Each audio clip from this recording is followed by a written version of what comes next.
Good afternoon to all of you. Am I audible to all of you? Good afternoon, ma'am. Yes, you are audible. Yes. Okay. This session is being recorded. I'm sure all of you can see that on the screen. I'll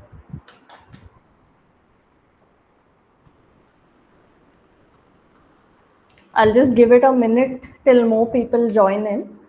Till then, can you all just let me know how you all go about sharing material for your courses, for your online classes? How do you go about it? You can share it with the CR. The CR can circulate it for all the for rest of the people in the class. Okay, so there are two Ma'am, batches, right, Yes, or yes, ma'am. two sections. So, okay. Can the CR for IBEF, who's the CR for IBEF? excuse me, ma'am. You Yeah. can also send it to the collective mail, and we all will get uh, simultaneously. Like we have separate mails for each course. Okay. You just have to send to that mail. So can you all just tell me what those mail IDs are? Yes, ma'am. I'm Yeah. typing in the chat box. Okay.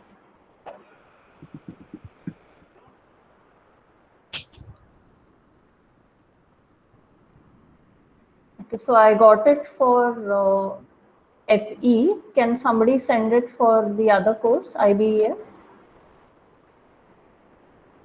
It's not the same, right, for both? No, ma'am, it's different. Okay. Yeah. Okay. I got the second one also.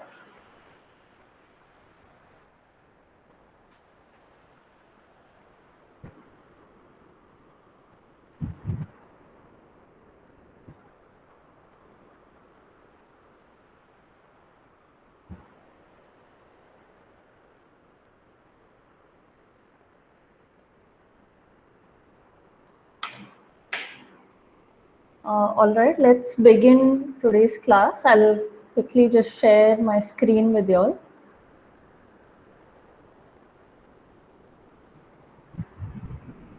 Ma'am, the mail IDs are required for what purpose, you said? I just joined. Some of you all were asking for the syllabus and I think Okay. last week's class. So the syllabus, then Okay. any other notes. If I have to share any data set also, it will be easier if I can do it that way. I am a PhD student. I am joining this on voluntary basis. Okay. Can I add my mail ID there? Yeah, if you can just type it in the chat box. Yeah, thank you. Anyone else who's joining, who's not part of these two sections, you can also type in the chat box.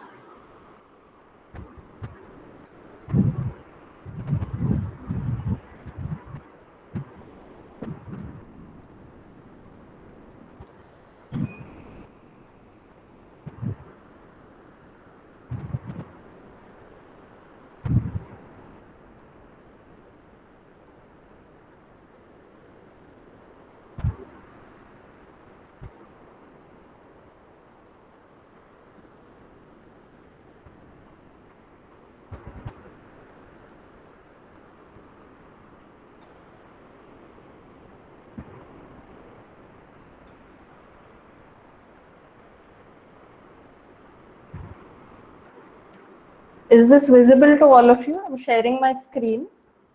Yes, ma'am. Okay. So in the previous class, we were discussing about returns and prices. Okay, so we'll begin again from that point. Since it came towards the end of the class, we'll just go through that again. So can anyone tell me, in the previous class I had mentioned why we prefer to use returns and not prices? Do you all remember? Because returns can give you a platform to compare all your assets at once. Prices of different assets will not, so one asset can be priced 100 rupees and currently it is at 120. The other one can be at 1000 and can be at 1500. So you won't be able to understand which one is giving you the better, which is the better investment. Okay, yeah, that's an excellent point. So basically, returns are scale free. Okay, so they don't really depend on the units in which you're measuring the prices of the assets.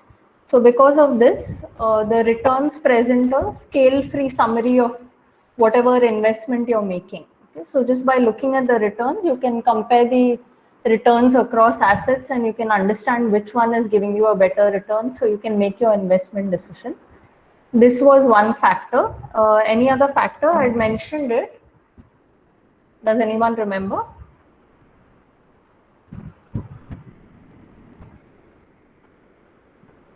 Ma'am, they have better statistical properties in the sense that like you can convert them to log and analyze it in a better way. Okay, yeah. Okay, so yeah, that was the point that I mentioned, that they have more attractive statistical properties compared to prices. Okay, so what exactly those statistical properties are, one of those will be going into a little later in the class. Okay, so one of those properties is known as stationarity. Generally, you will find that prices are not stationary, whereas returns are stationary. Okay? So that helps us to analyze the data better when we have a series of returns versus working with a series of prices. So that is the reason, these two reasons are the primary reasons that we work with returns while analyzing data for financial economics or econometrics. Okay, so there are two basic methods of calculating returns. This is something that we were discussing in the previous class.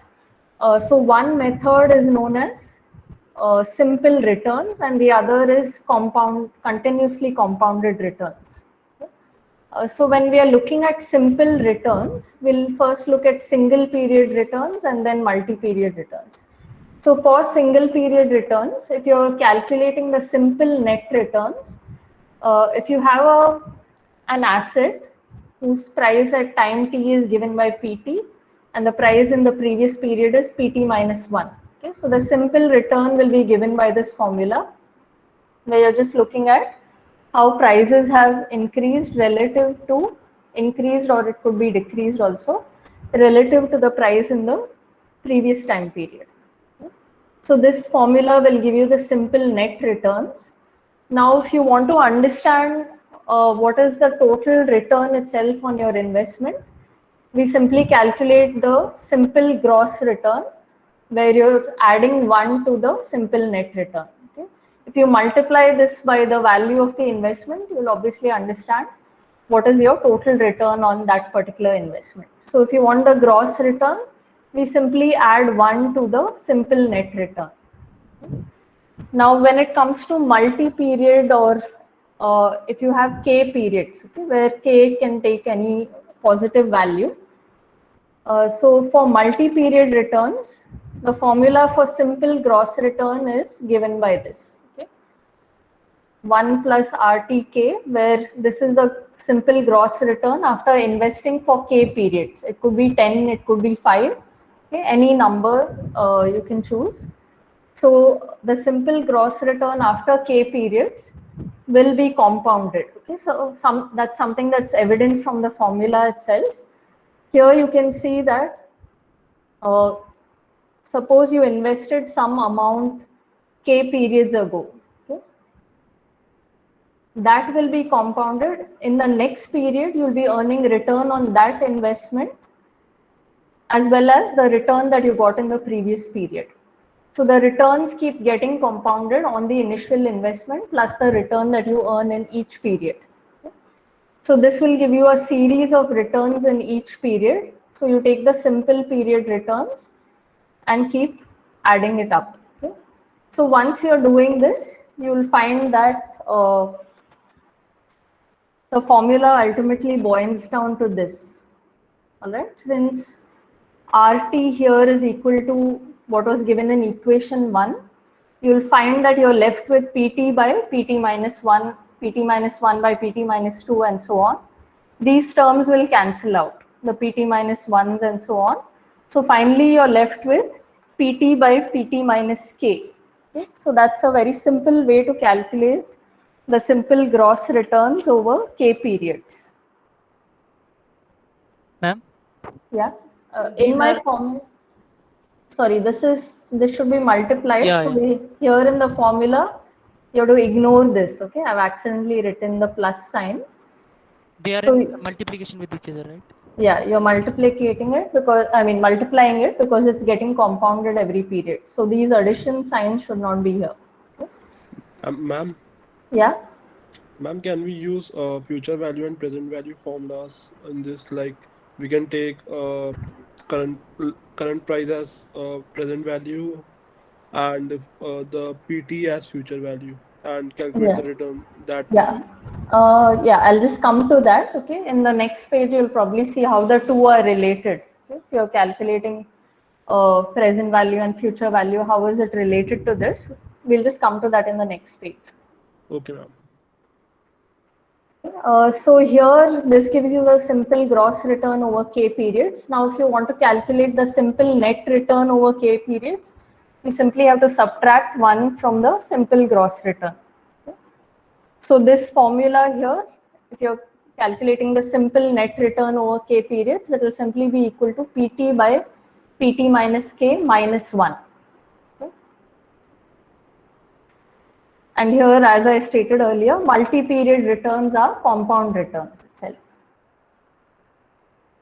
Now, generally, if you have several different investments, and these are over different time horizons, maybe one investment is for a period of 3 years, another is for 5 years, okay? Another could be for 10 years, and so on. Okay? So you could have different investment time horizons and different investments itself. So if you want to decide which one to invest in, which particular asset to invest in, when you're looking at the returns for different assets over different time horizons itself, we usually use something known as annualized returns. Okay? So this helps us to compare the returns on different assets whenever they are being measured over different time horizons. So an annualized return will simply tell you that if an asset was giving you maybe 10% over k periods, okay, what is the average return that you could expect in a single period or during a year? Okay? You'll be annualizing it. So here, the annualized simple net return, okay, this is the simple net return, is given by this formula. Now, if you're looking at the formula, you'll, what type of average is it which is being calculated?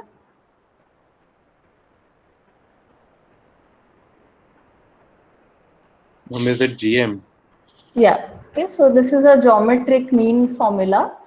So this is being used to calculate the annualized returns. So basically here you're multiplying the same thing that you were doing over here. Okay, you're just multiplying the returns over the k periods, and you're trying to find out what is the annualized returns. Again, you're subtracting 1 from this because you want to find out the simple net return. Okay? So you could do this if you want to compare returns over assets which have different time horizons, or you could do this. Okay? So in some cases, you will find that especially where the returns itself are of very small values, you will find that taking the simple arithmetic mean also works. Okay? So if you're taking the arithmetic mean of the simple net returns over k periods, that could also give you an annualized return, okay, which you can use to compare different assets. Now, if you were an asset manager, okay, if you're managing assets and you had a client, so which one of these would you report to your client?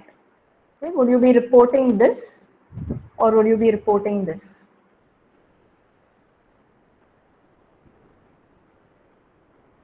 Annualized one. Both are annualized. So which one? 4 or 5? Equation 4 or equation 5? I guess 4. Okay. What is the reasoning behind your answer? It will tell the exact return. Not the principal amount, but the return. Also, just the return. Okay. I'm not sure. Sorry, ma'am. Ma'am, I Okay. think GM is a better measure. Okay. What is the reason for your answer?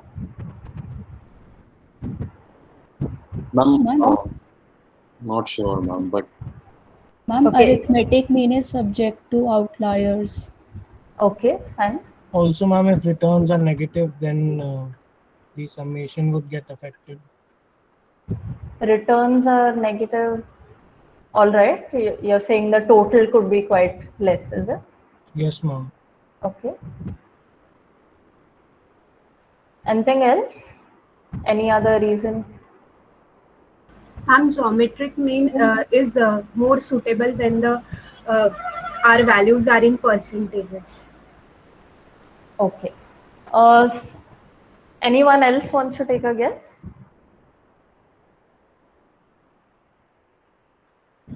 Okay, since nobody else is answering, most of you seem to favor the geometric mean over the arithmetic mean. Now, can anyone tell me what is the relationship between the geometric mean and arithmetic mean? I think arithmetic mean is always greater than geometric mean.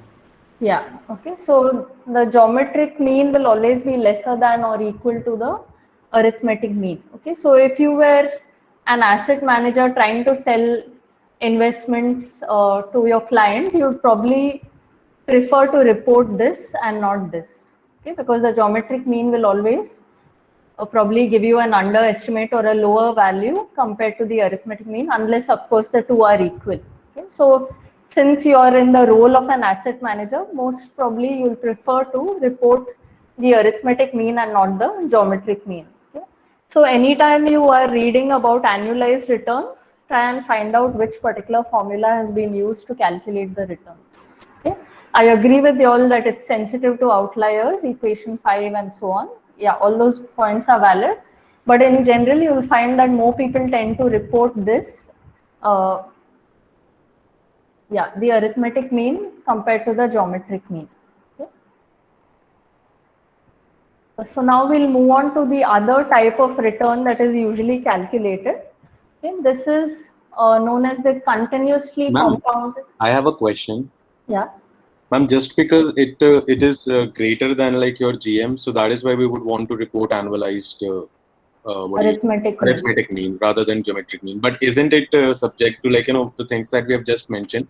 So wouldn't it be biased in the sense that we are actually just trying to tell that it is higher, but actually it is not? Yes.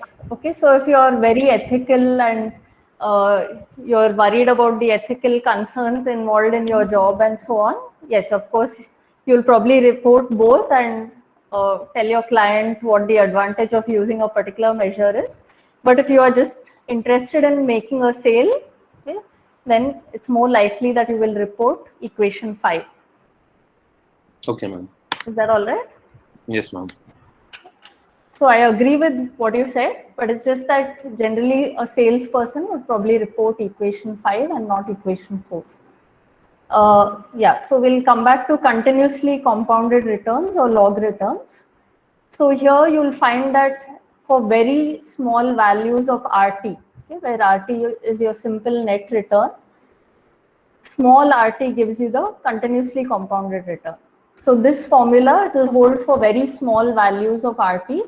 So you'll find that small RT will be equal to the log of PT by PT minus 1. Okay? This we are getting from the equations from the previous page.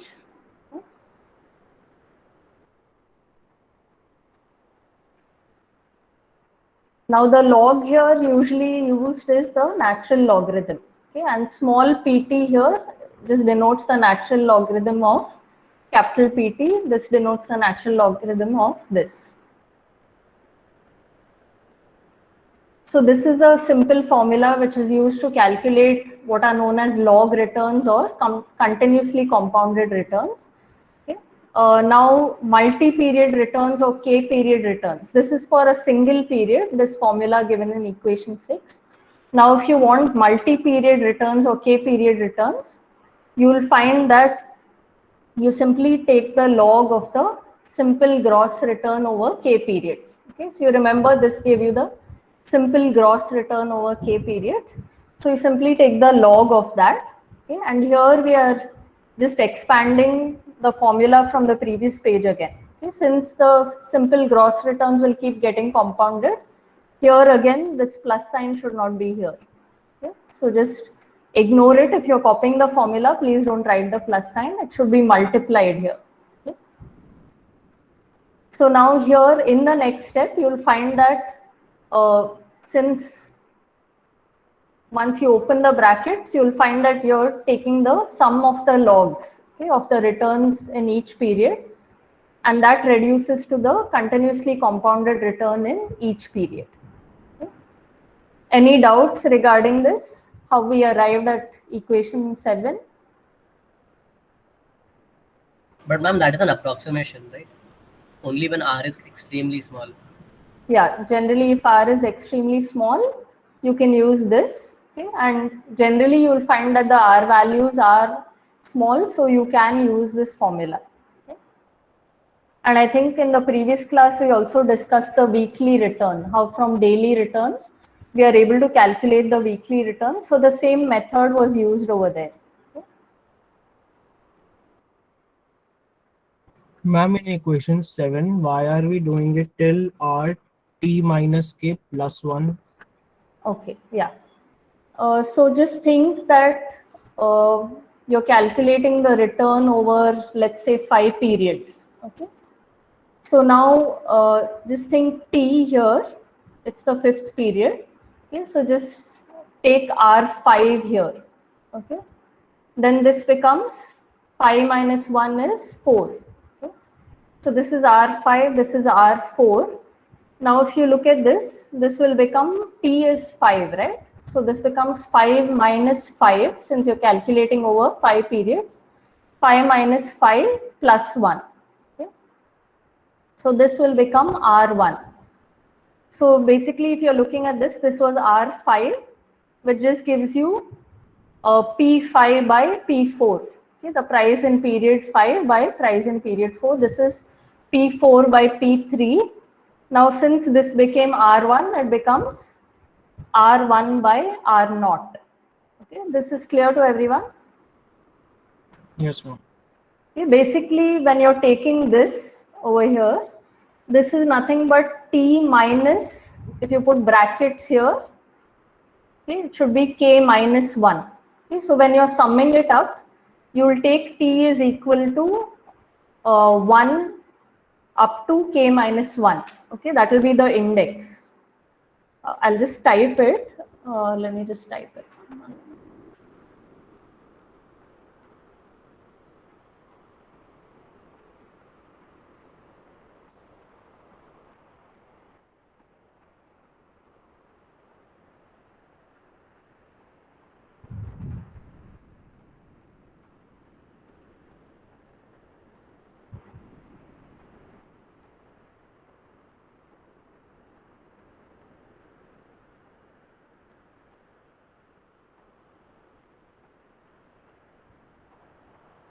Okay, so just look at your chat box for a minute. When you're summing up the returns, continuously compounded returns, you'll be summing over the K period. So your index will run from 1 to K minus 1. Now, when you do that, if you're looking at this last term here in equation 7, okay, so this is basically T minus, in brackets, K minus 1. All right, so once you open the brackets, it becomes T minus K plus 1. Is that all right? Yes, ma'am. Okay. So generally, if you're not able to... One small thing. Yeah. You mentioned that R is small, so you're expressing R as a percent, right? Like 6% is taken as 0.06. Yeah. Okay. Yes. Yeah. Just to give you an idea, I'll show you the other PDF that I have. So here, this equation is clear to everyone, how we are calculating the continuously compounded returns over K periods. Okay. Anyone has any doubt so far? Okay, nobody seems to have any doubts. Okay, now the same thing is written over here. I think this was notes I prepared for last week's class. So here, if you look at it,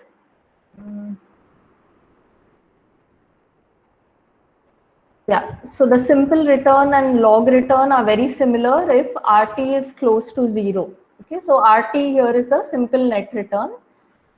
So if you take the continuously compounded return formula and this value is actually very small, okay, your RT value is actually very small, then you'll find that these two are approximately equal, okay, for very small values of the simple net return.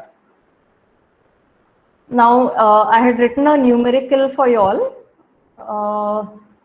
If y'all can calculate it, it will maybe help you understand. Okay, I've written some part of the answer, just ignore it and go ahead and calculate.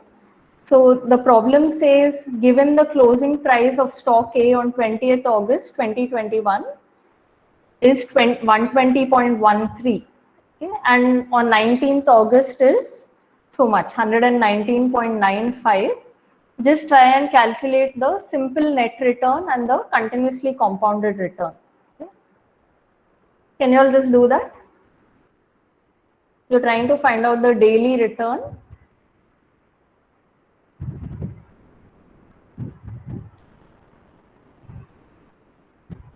Just quickly calculate it and any one of you can give me the answer.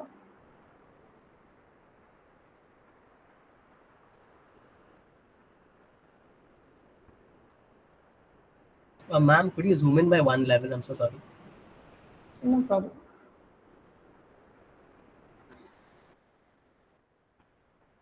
Can you see it now? Yes, ma'am, it's much better.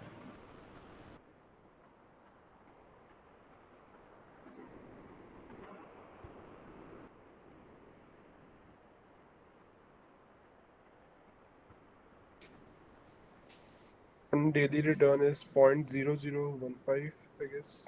Sorry, 0.15. Okay. Which one is that? Simple net return or continuously compound? It's simple return. Okay. Also calculate the continuously compounded return.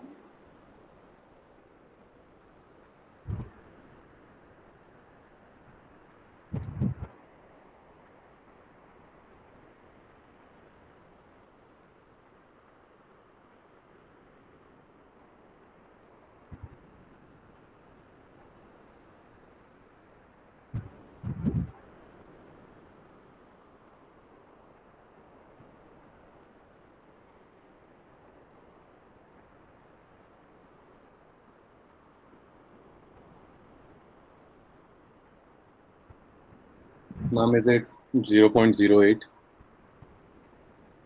Which one? Continuously compounded return? Yes.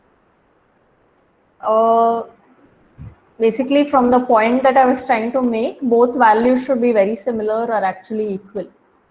So are you getting that in your answer? No, ma'am. I just took a log of these two values. So that is your continuously compound. But I'm getting the value. Maybe I've taken the log incorrectly. You have to use natural log. Yes, yes, yes.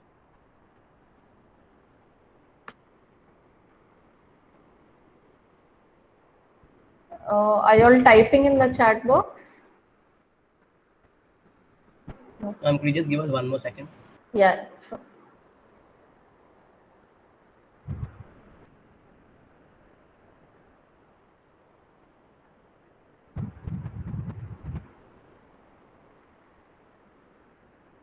Yes, ma'am. 0.1499. Okay. Anyone else? You're getting that value for both, is it? Yes, ma'am. Like for simple, it is 0.15, and for continuous, it is 0.1499. Okay. So I'll just show you all the answer. This was my calculation. Okay, so for simple, I'm getting 0.15. Okay. Percent, and for continuously compounded returns, again I'm getting the same value. Okay, this is, I've rounded off somewhere in between, but I'm getting the same value. But most of you will probably get very similar values which are approximately equal to each other. Okay, I hope all of you found this answer. If you're getting very different values, then probably you've gone wrong somewhere in your calculation.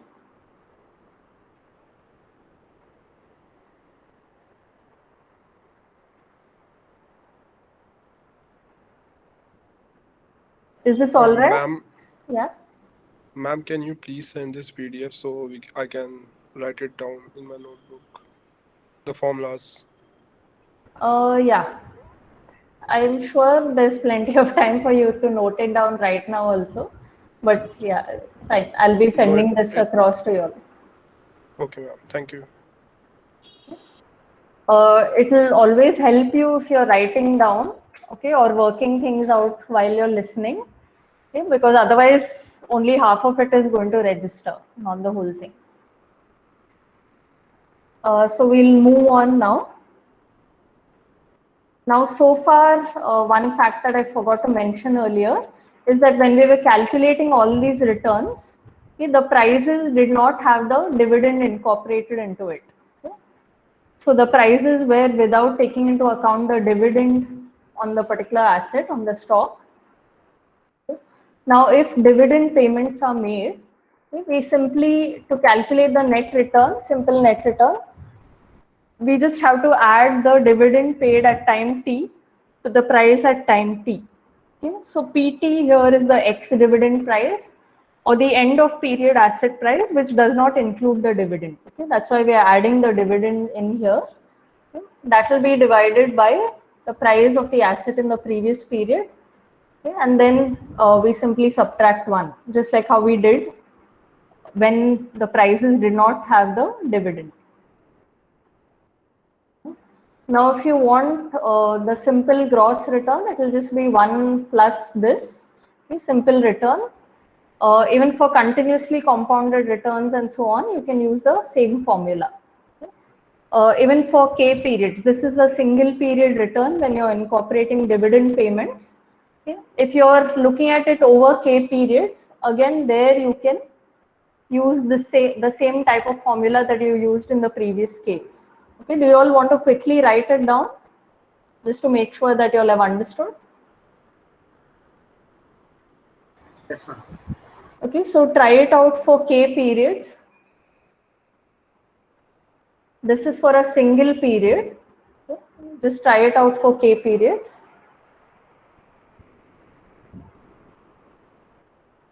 I'm showing you the formula that we used earlier for K period, so you can use that and write your answers.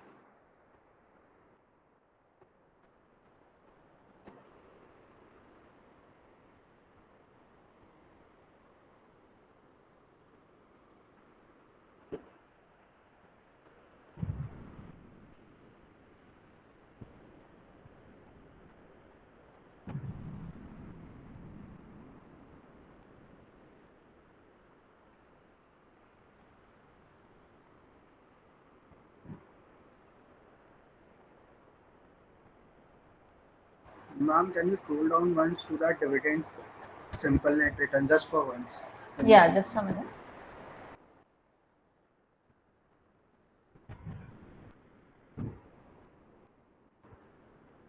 Yes, ma'am, you can go back to the.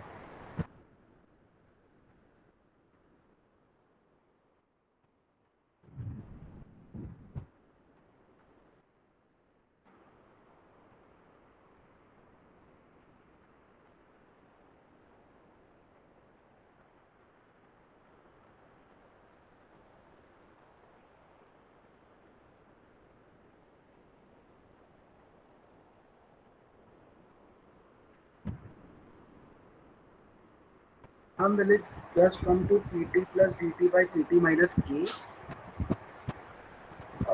Can you just repeat that? Numerator, it will be PT plus DT, Huh? and in the denominator, it will be PT minus K. PT plus DT by PT minus K. Yeah, but there your PT minus K is equal to what?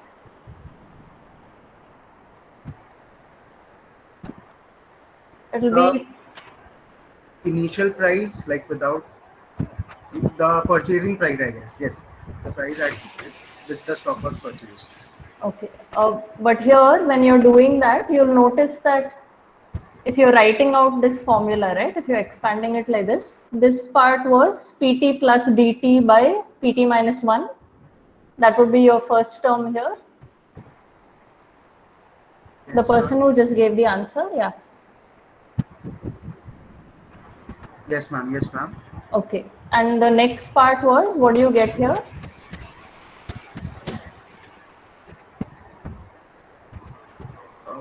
PT minus. Now I'm confused, ma'am. Okay, that's why I asked you. So here you will get, this is PT minus 1 itself, but since you are incorporating the dividends, it will be PT minus 1 plus DT minus 1. So the same thing will come here, PT minus 1 plus DT minus 1. Okay? Then this part will be PT minus 2 plus DT minus 2. Same thing here. Okay? You are adding in the I have a dividend. question on this. Yeah. Why are we adding it to the previous period? Won't the price by default reflect the dividend? Won't the price reflect the dividend that has already been announced? So why should we add it to PT minus 1 also? Yeah. For the current period, I can understand. For the past periods, why so? Because of the way we've defined the price itself. Okay, if I told you that PT is or all the series of prices, they incorporate the dividend, then we won't be doing this. Okay, we could have assumed in formula number 1 itself, in equation 1 itself, that the price is inclusive of the dividend. Okay, and then we could have just gone ahead with that same formula. But since we have defined the price this way, that it is excluding the dividend, that's why even in the previous periods, you're assuming that the dividend is paid and you have to add it in. But I have a question. Like, say, like, what Ali said, shouldn't that be the case? Because, like, if you're talking about price of the third period, so the price of the third period would be inclusive of the dividend of the first two periods.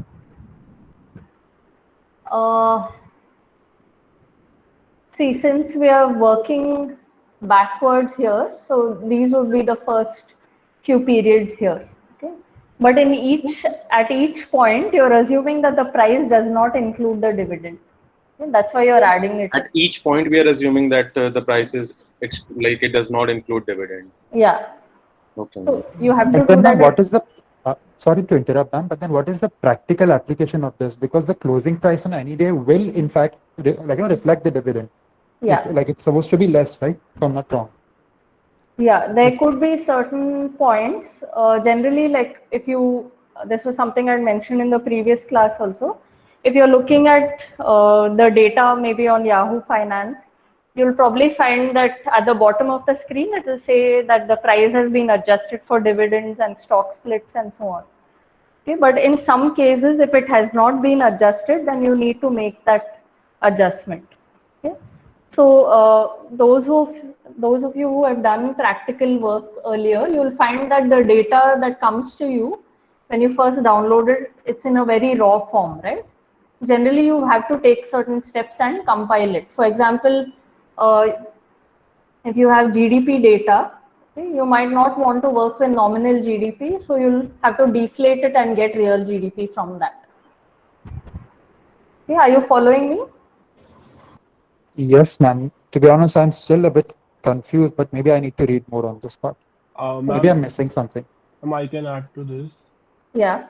Ma'am, there is an adjustment after dividend, but the adjustment also includes other factors also. For example, if a company has paid a dividend of 10 and the next day government has also announced some favorable policies, so the adjustment will also factor the government thing also. So 10 rupees of the share price will go down, but accordingly, the government policies that are good for the company, that will increase the share price. So it's very difficult to tell that the share price will fall next day because of the dividend. See, there you'll probably have to do some kind of event study and find out what exactly has impacted the share price.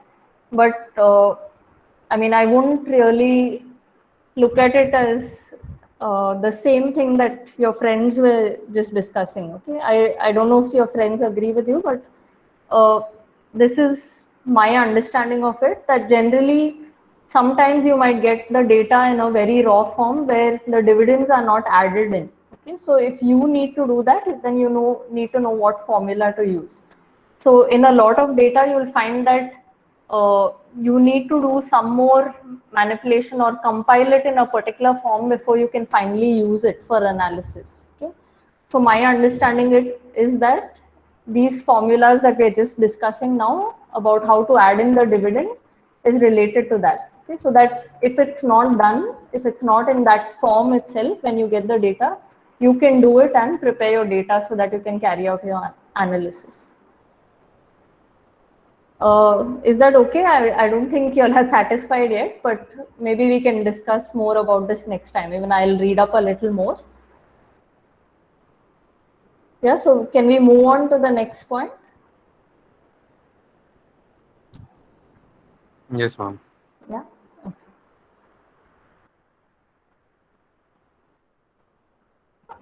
Now, if you come to the relationship between the simple return and continuously compounded return. Okay?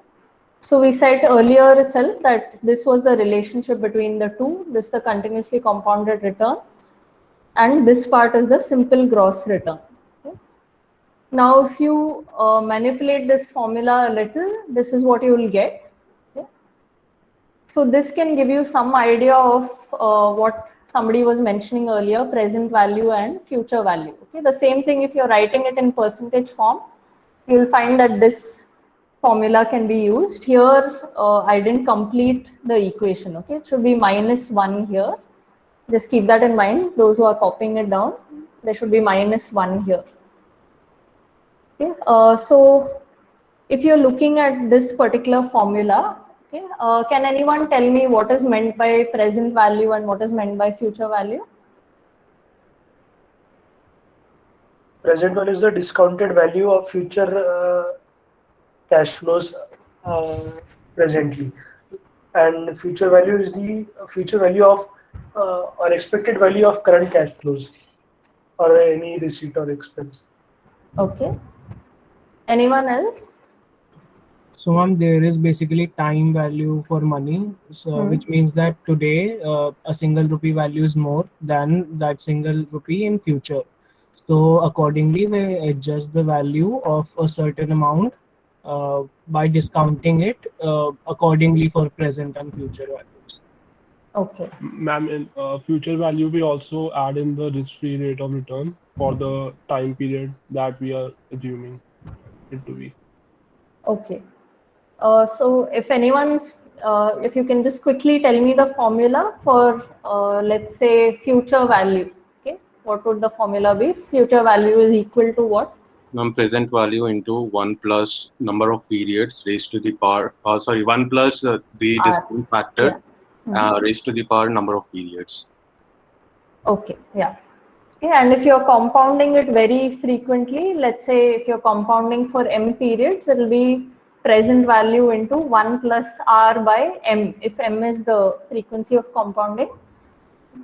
The whole thing to the power mt or mn, okay, where n or t is your total number of periods for which you are investing that amount. That's fine? Ma'am, can you repeat this? Future value is equal to present value into, in brackets, you have 1 plus r, where r is divided by m, okay, where m is the number of periods for which you are compounding or how frequently the interest rate is getting compounded. Okay. Now that whole bracket raised to the power mt, okay, where t is the number of periods for which you are putting in that sum of money. Okay.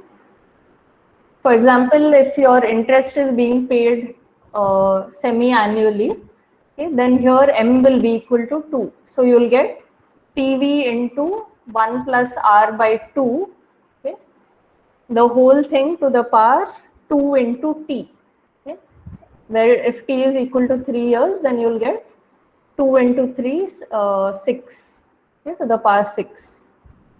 Is that fine? Yes, ma'am. Ma'am, we don't need to do this if already the rate of interest is mentioned semi-annually. Yeah, you don't need to do it if it's already given in the semi-annual form.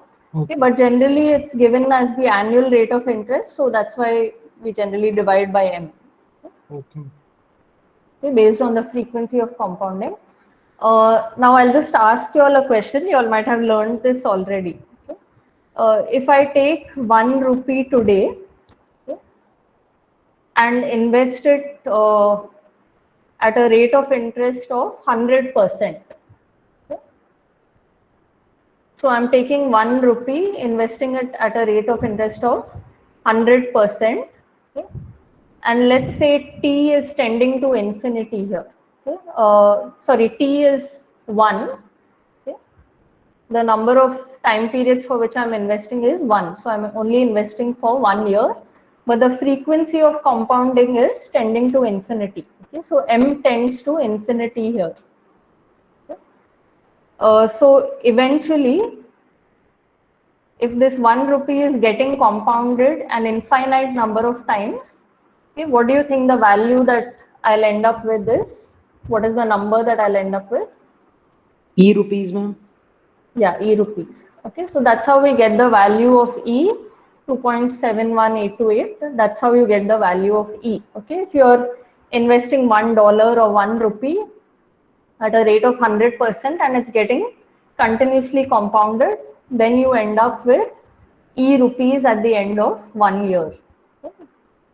So this relationship, again, it tells you about how simple returns and continuously compounded returns are related to each other. Okay? So this is where your present value, future value, that will come in. Okay? Based on the frequency of compounding, in continuously compounded returns, if you remember the discussion from the previous class, one advantage of this is that the frequency of compounding doesn't really matter. Okay? If you're using continuously compounded returns, so you can compare across assets when you're using continuously compounded returns. Okay? And you'll probably use annualized returns and so on to compare. Okay? But generally you will find that it has that advantage that the frequency of compounding doesn't really matter here. Okay? So this is about the relationship between simple returns and continuously compounded returns. Okay? Any doubt so far? Anything that you all did not understand?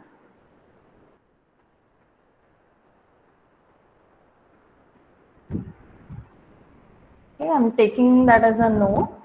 So we'll move on. Now, the excess return on an asset is also defined. Okay, many times you will find people talking about something known as simple excess return. Okay? So Ma'am, yeah. Could you tell the formula for dividend payments for K periods? It will be PT plus DT by PT minus K plus DT minus K. Okay. Okay. So if you're calculating the simple net return, it will be that minus 1. Okay. The term that I just said, minus 1. So simple excess return, okay, it's given by this formula where let's say that I is an asset. So RI gives you the return on asset I at time t. Okay, so the simple excess return is given by ZIT, which is equal to the return on that particular asset at time t minus the return on some reference asset. Okay, so here you're using some asset as a reference rate of return, and then you're comparing the return on your asset with that particular reference asset. Okay, so usually when you're doing this, the asset that you use for reference is usually a riskless asset or a risk-free asset.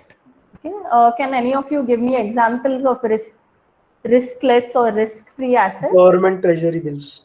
Yeah, government treasury bills. Okay, these are generally considered as risk-free assets. Okay, why are they considered as risk-free assets? Anyone? Rate of default is low or negligible. Yeah. Okay, so the It is rate backed by government, so yeah, rate of default is almost negligible. Yeah. Okay. Excellent. So generally, you expect the government to honor honor its debt. Okay. You don't expect that the government will not repay its debt. So because of this, treasury bills and even government bonds generally are considered as relatively risk-free assets. Okay. But the typical reference asset which is used is treasury bills. Does anyone know what is the duration of these treasury bills? 90 days. in India. Okay. 90, 180, 360. 91 days. Yeah, 91 days and somebody else said something, 180. 180 and 360. Yeah, okay, so it's around that number, 91, 182 days and so on. Okay, so you'll find that these are generally for short durations. So the treasury bills are used as the reference assets usually, okay, whose return is used to calculate the simple excess return. Okay, you can also have the compound excess return, where you can just write this whole formula again in lowercase letters, okay, to denote the excess return when you're using continuously compounded returns or log returns. Okay, just write this whole formula in the lowercase, you'll get the excess return if you're using log returns. Now we'll just look at certain things related to the distribution of random variables. Okay, since we are going to be studying time series which we are assuming are random variables, and we usually work with a sample of such random variables. So we'll be concerned with the moments of a random variable. Okay? So generally it's said that the nth moment of a continuous random variable is defined in this way. Okay? So this is known as a raw moment. Okay? You're using this formula. This denotes the expectation. This denotes the probability density function. Okay? So this denotes the raw moment, and you can calculate the nth moment of a continuous random variable using this formula. Okay? Generally, you will find that if you keep varying the value of L, for example, if I put L is equal to 1 here, I'll get the first moment. If I put L is equal to 4, I'll get the fourth moment, and so on. Okay? Ma'am, I have a question. Yeah. So, ma'am, I understand what are the first 4 moments, but what does it exactly mean to calculate higher moments? Like what exactly are we trying to find? The expected value. See, generally nobody really talks about moments higher than the fourth moment, okay? Because usually we have enough information from the first 4 moments to characterize the distribution, okay, or to understand a particular distribution. If you have a normally distributed random variable, generally the first 2 moments will be sufficient. Okay? So when we are talking about any of these things, we usually don't talk about all the L moments. Okay, if you have a time series where time runs from 1 to capital T, okay, generally you will find that there could be T moments which describe the distribution of the random variable, but nobody really talks about the T moments. Okay, so it's enough for our purpose if we just focus on the first 4 moments, which is what we'll be doing in the course itself. Okay, if you expect or want a better, more meaningful answer, yeah, I'm not the right person for that, unfortunately. So probably if Sir takes any of your classes in the future, just note your question down. You can always ask him. Okay. So here, the first moment gives you the mean or the expectation of x. Okay? Now, in this formula, we are looking at the deviations from 0 here. Okay? Usually, you will find that we talk about central moments. So, when we are talking about central moments, we are talking about the deviations from a measure of central tendency, which is the mean generally. So in this case, since we're talking about the raw moments, the deviation is from 0. Okay, that's why we haven't written it down here. Now the Lth central moment of x is defined in this way, okay, where you're looking at the deviation from the mean itself. Okay. Now the first central moment is the mean. Now the second central moment is the variance of the random variable x. Now the third moment and fourth moments are the skewness and kurtosis. Okay. So can we just talk about each of these in turn? Okay. Can anyone tell me what sort of information the mean gives you? Mean tells you about the central tendency of a certain distribution. Okay. Can you just elaborate a little? So let's say we have a distribution. So the mean will try to tell, if we think of it physically, if we are holding a notebook, the mean of the notebook will tell us what is that one place we assume that all the entire weight is supported by in space. Okay. Yeah. So what is that? What is a certain number that could probably resonate for the entire distribution, assuming that it has it shows up for every moment, for every different value of it.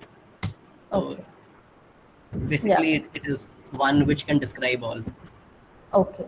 Yeah. So one particular value which represents the entire distribution, which gives you an idea where most of the observations are clustered. Okay. What about variance? What does it tell you? That was very good. It's a measure of dispersion. It tells you how spread your data is. Okay. Yeah. Can you just explain that a little more? You're absolutely right. But if you can just explain that a little more. So, variance will essentially tell you that how far away your how far away your observations are from mean. Okay. Yeah. So that is what variance will tell us. Okay.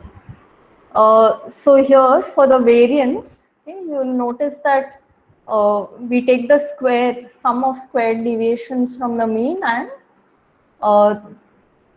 that gives you the variance or the expectation of x minus mu the whole square. Okay, so that is the formula that we use generally.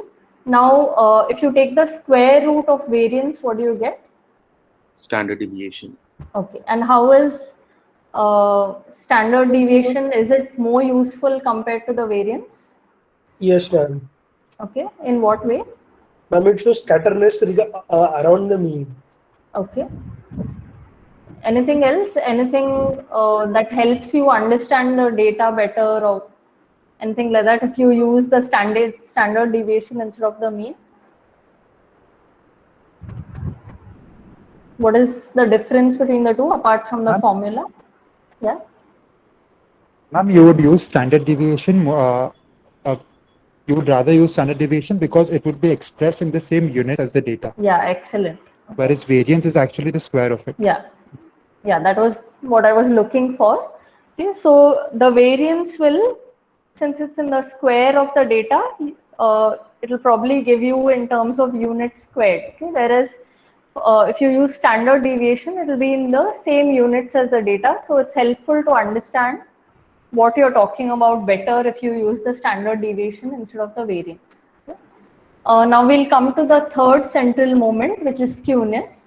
Okay, now if you look at the formula, you'll notice that we are normalizing it by dividing by sigma cube, okay, sigma x cube. So we are normalizing it or standardizing it in some way by dividing it by this. Okay. Now what does skewness tell you about the data or a particular distribution? The correlation between the elements. Okay, whoever's answering, if you can just use some sort of descriptive way of answering, it will be helpful. I'm sorry, ma'am, I could not explain it with example, ma'am. I'm very sorry. No, that's fine. You don't have to be sorry. I'm just looking for a more visual sort of explanation. Ma'am, it talks about symmetry of the data points. So skewness essentially tells you how, what your distribution would look like. Okay. Yeah, so it tells you the shape of your distribution in some sense. Okay, so for the normal distribution, it is bell-shaped and it is symmetrical. Okay, so you'll find that the left half of the distribution resembles or is symmetrical to the right half of the distribution. Okay, but you could also have positively skewed distributions and negatively skewed distributions. Okay, so in positive and negatively skewed distributions, there will be no symmetry here. Okay, between, if you look at one half of the distribution and the other, you will find that there is no symmetry there. Can anyone tell me what a positively skewed distribution will look like? Ma'am, it will slope towards right. The bell, it would be more patterned towards right. It's in left, I guess. Yes, left. Towards It's the left. y-axis. So, ma'am, it will have a thicker left tail. Sorry, thinner left tail. Thinner left tail. Okay, I'm talking about a positively skewed distribution. Which Ma'am, in And the right positively, tail will be considerably longer than the left one. Yes, okay. So the right tail will be considerably longer than the left tail. You'll find that on the left hand side, there is some sort of a peak and then it drops down, and the right tail will be longer. Okay. So you'll find that there are more values which are concentrated towards the right tail. Okay. What about a negatively skewed distribution? It will be just the opposite now. Okay. So a negatively skewed distribution, you'll have a longer left tail here. Okay. So this gives you an idea about where the values are concentrated or whether you can get more extreme values and so on. Okay. So skewness helps you understand what sort of values are you getting more often. Are you getting more positive values or more negative values? Okay. Now what about kurtosis? Ma'am, it shows you how condensed your data is to the center of the distribution. It also helps you assess the shape of the distribution. But yeah, it's also about the condensation of the data. So high kurtosis means that a lot of your values are actually very, very close to the center of your distribution. Okay, Or very close to the mean actually. Kurtosis Okay, is quite similar to standard deviation. Kurtosis is quite similar to standard deviation, but out here, because it's to the power 4, things that are further away tend to give it a higher score. So, ma'am, can we say that kurtosis means the distribution around mean? Okay, all of you are trying to get at something, but okay, let's just. Ma'am, kurtosis weighs the tails more heavily than it does values closer to the mean. So if your data has a heavier tail, then it will have a higher kurtosis. Okay, yeah. Okay, so those who are trying to remember what exactly these moments are talking about, skewness talks about symmetry. Okay? Then kurtosis talks about the thickness of the tails or how fat the tails are of the distribution. Okay, so you will find that for a normal distribution, what is the value of kurtosis? 3. 3. Yeah, it's equal to 3. Okay, so generally we calculate something known as excess kurtosis. Okay. Just a minute. Yeah, so if you look at the top part here, yeah, I hope you all can see that. You all can see equation 5 here. Yes, ma'am. Okay. So this gives you the formula for excess kurtosis. So you take the kurtosis value, what was shown on the previous page, that minus 3. Okay, so a normal distribution has a kurtosis value of 3. So once you subtract that, you will get an idea of what is the excess kurtosis. Okay. So generally you will find that kurtosis talks about the thickness of the tails or how fat the tails are. Okay. So whenever you have positive excess kurtosis, okay, we call that particular distribution by a name. Okay, for example, normal distribution is known as a mesokurtic distribution. Okay. So can anyone tell me what is a distribution which has positive excess kurtosis? What is it called? Leptokurtic. Okay, if it's not leptokurtic, then what will it be? Platykurtic. Yeah, platykurtic. Okay. So a distribution which has positive excess kurtosis, it is known as a platykurtic distribution. Okay. So here you will find that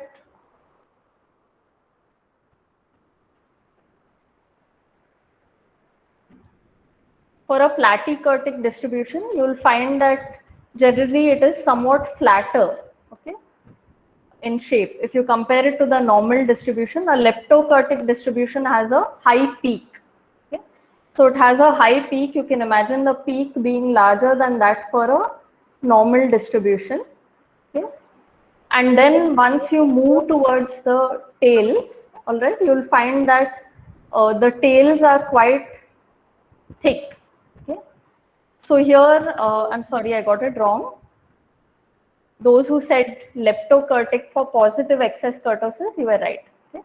So here, when the tails are quite thick or fat, you'll find that it's called a leptokurtic distribution. So if you're imagining it, imagine that the peak is quite high. Okay?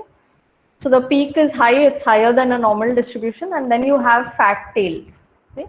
So you'll find that there are more extreme values in your distribution which lie in these tails, okay, in the tails of the distribution. Now, Ma'am, with the leptokurtic, shouldn't the peak of the distribution be lower than a normal distribution? And the tails be fatter? Because the no. probabilities are transferring from the center of the distribution to the edges of the distribution. Well, Because the probabilities on the edges are more likely now than they were in the normal distribution. That is true, but you have a higher peak, okay, generally for such distributions. Whereas for platykurtic, it is flatter. Ma'am, doesn't T distribution have fatter tails and a lower peak? Yeah, T distribution has fatter tails. It's an example of a leptokurtic distribution. And it has a lower peak, right? Than a standard normal distribution. Yeah. Okay. So this about the peak, I'll just check it and get back to you. Okay. But generally, from what I know, platykurtic should be flatter. Okay, that is my understanding. I might be wrong. If I'm wrong, I'll correct it in the next class. Okay? It is flatter, ma'am. Its kurtosis value is less than 3. That's why it is flatter. Yes, it's flatter because we compare it with a plateau. So a plateau is usually a flatter. That means that it will have a lower peak and thicker tails. Okay, fine. I'll clarify the peak part in the next class, okay, which is tomorrow. But just focus on the fat tails part for today. Okay, so generally there are more extreme observations here which lie in the tails of the distribution. Okay, so generally you will find that what one of the students said, students' T distribution is a good example of a leptokurtic distribution, and you will find that many financial time series have thick tails or fat tails. Okay? So we generally speak about kurtosis of such distributions, and then we try and model based on the fact that they have excess kurtosis, okay, or excess positive kurtosis. Now for the platykurtic distribution, okay, for now we'll clarify the peaked part, but generally it will have the thinner tails here. Okay, so less probability of having extreme values here. Okay, so a platykurtic distribution will have excess negative kurtosis. Okay?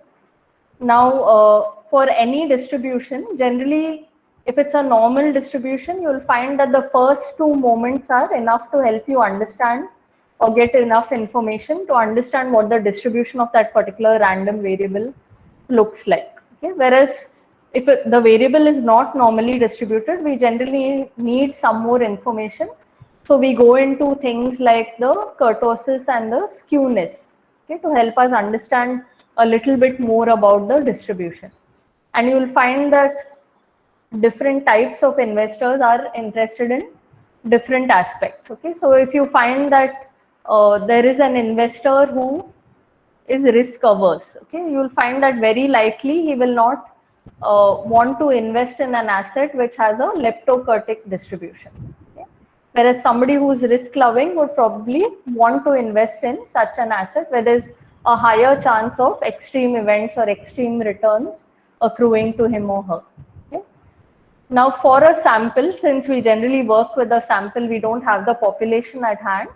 Okay, we generally use the sample moments and calculate the sample moments. Okay, so this gives you the formula or formulae for the different sample moments.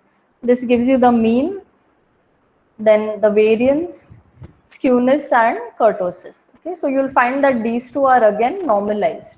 Okay, and why do we make this adjustment here? Why do we use t minus 1 here? Ma'am, I have a question. Yeah.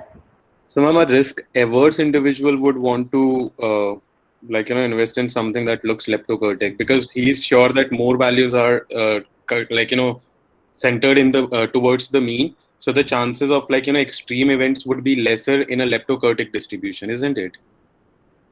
Because it has like a higher peakedness with the more values concentrated in the center.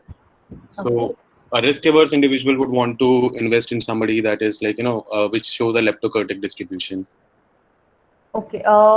So what I'll do for the next class, which is tomorrow's class, we'll look at the graphs itself. I'll prepare that, and then we'll discuss this part again. Okay, the peakness, then the tails, and so on, and then we'll talk about risk aversion, risk loving investor, and so on. Okay, so that is something that we'll do tomorrow. Then probably we'll get a better idea when we are looking at it visually itself. Okay. Ma'am, Yeah. what Rahul said, ma'am, but there is also a more chance of getting negative value.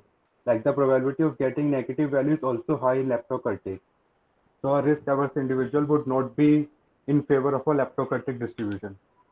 That's what I was saying earlier. But since he has some doubt about it, that's why I said that we'll look at the graphs itself tomorrow and then we'll discuss that in detail. Okay? So this part we'll take up tomorrow, both skewness and kurtosis. Okay, since you all are finding that you all have doubts and we have questions about what exactly it looks like, what does it mean? Okay, so we'll discuss that in greater detail for tomorrow's class. Okay, for now, just note down these formulas.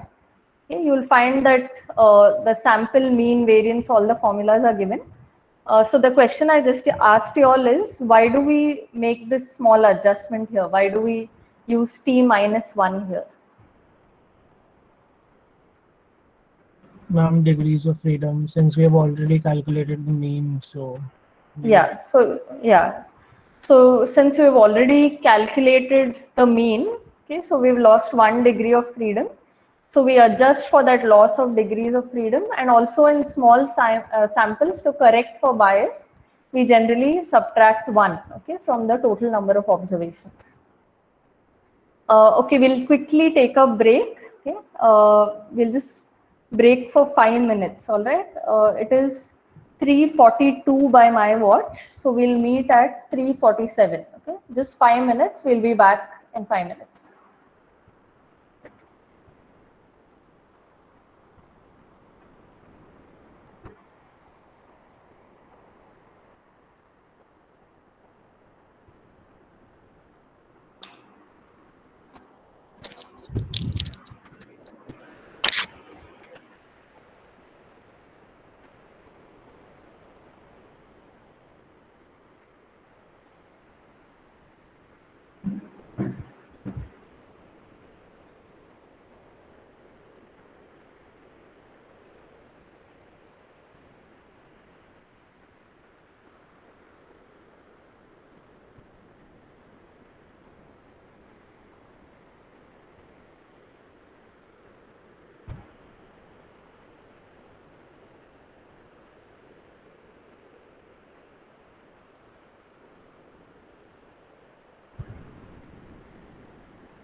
Am I audible to all of you?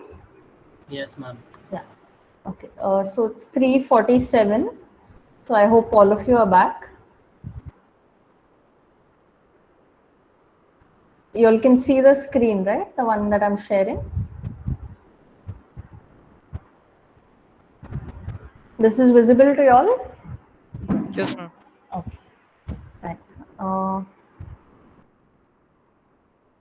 Right. So we'll take up those 2 points in greater detail tomorrow.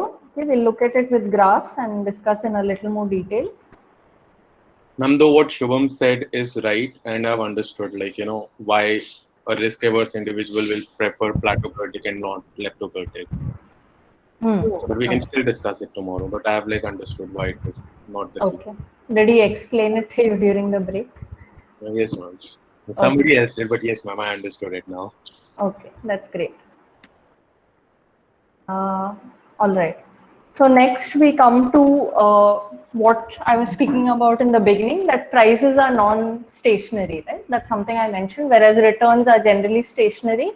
So it makes it more attractive for us to use returns instead of prices when we are analyzing any data.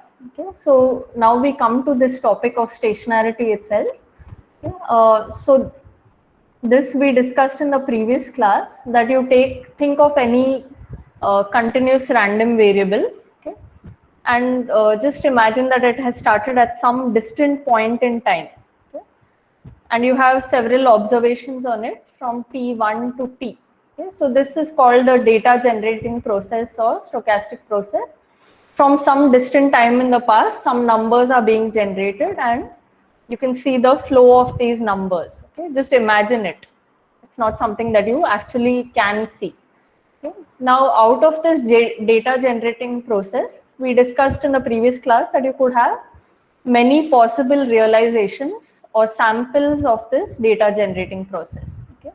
Now, out of these, only one of those samples in practice is available to us that we can actually use for our analysis. Okay. So if you take any time series, which is basically a series of quantitative values which have been chronologically ordered, they've been ordered in terms of time. Okay. So if you take any time series, you will find that it is only a sample or a realization of this data generating process. Okay. It is a set of numbers which have again been arranged chronologically, but that is the only number that we have available to us for analysis or for any sort of statistical data manipulation or anything of the sort. Okay. Now, when we are working with this sample, okay, generally we make this assumption of something known as ergodicity. Okay. So what is ergodicity? I'll read it out. You can also read it for yourselves. Okay. Now the sample moments, which is what we were discussing just before this, okay, the mean, variance, skewness, kurtosis, all those moments. Okay. There could be several other moments, but generally we confine ourselves to only the first 4 moments. So all these sample moments are calculated on the basis of a time series with a finite number of observations. Okay. And they converge in some sense for t tending to infinity. Okay, if t goes up to infinity, or if the sample size becomes very, very large, okay, they will converge in some sense to the corresponding moments of the population.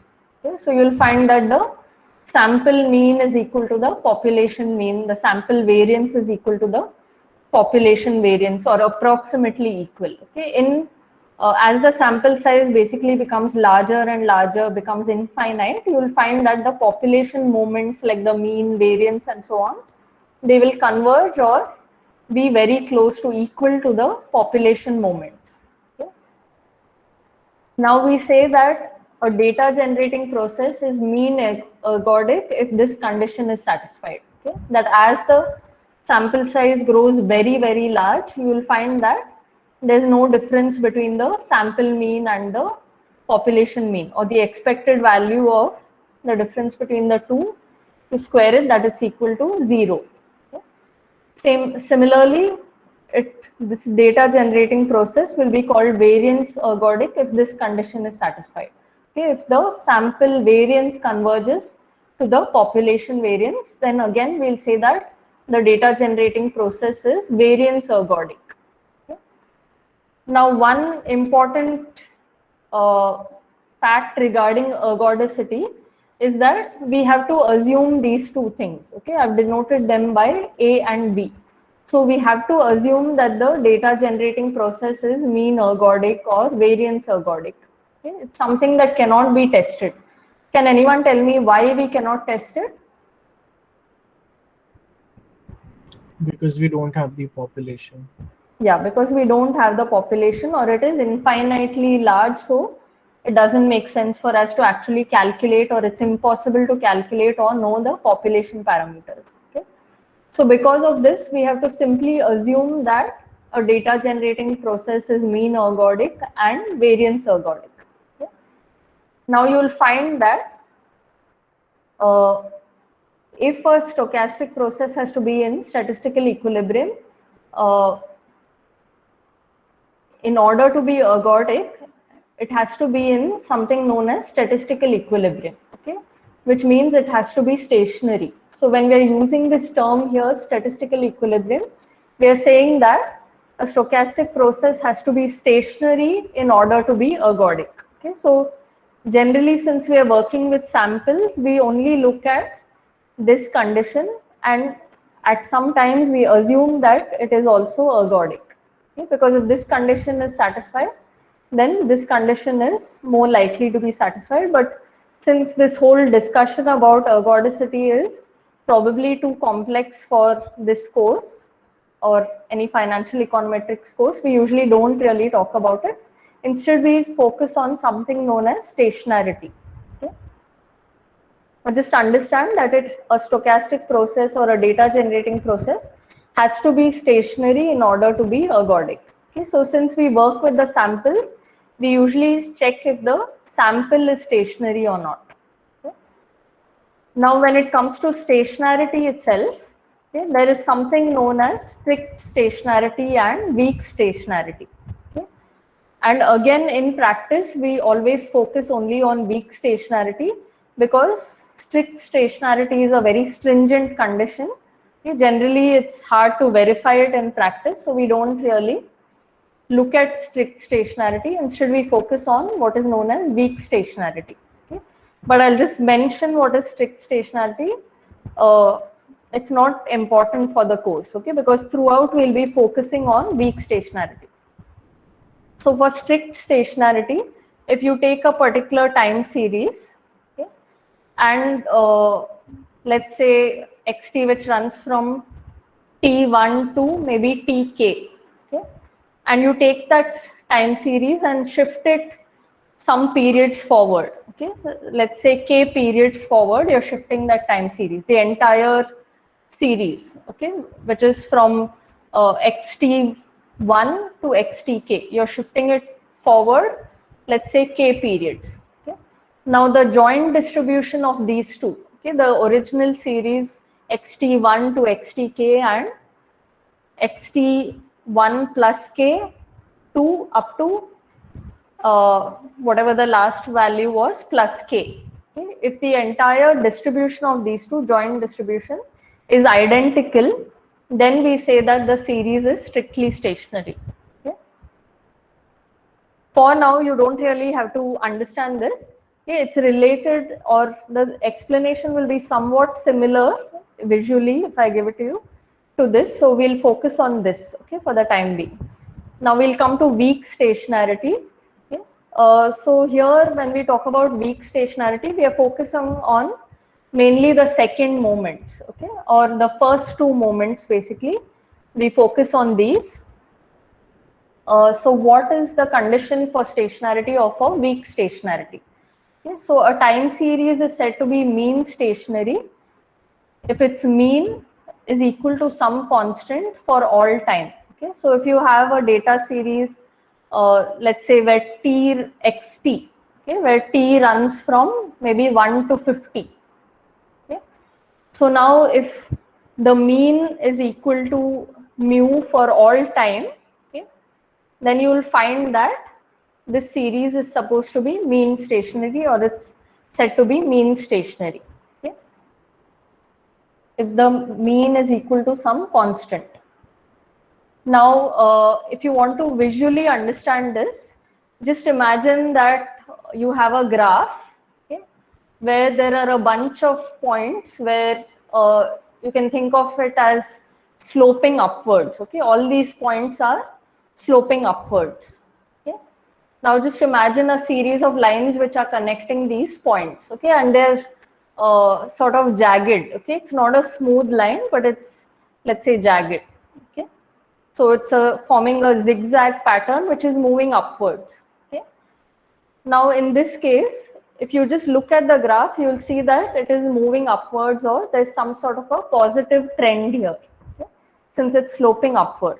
Okay, just by looking at the graph, you can understand that this particular time series does not have a constant mean. Okay, that the mean is shifting over time. Okay, just take that graph in your mind, imagine it. Okay, just take one small chunk of that line which is sloping upwards. Okay, and then take another chunk which is somewhere to the right, okay, moving towards the top. Now, if you look at the two, you'll find that the mean in those two chunks is different, right? Okay, so that will give you an idea of how we think about mean stationarity. Okay? So the mean of this time series has to be constant for all time. Okay? So that is one of the conditions of weak stationarity. Then we also have the second condition, which is variance stationarity. Okay? So here the variance of this time series has to be constant and finite for all time. Okay? So if you find that the variance is constant and finite, again we say that the series is weakly stationary. Okay? So these two conditions have to be satisfied. The series has to be mean stationary and also variance stationary. Okay? So then we say that the time series is weakly stationary. The third condition here is also important. Okay?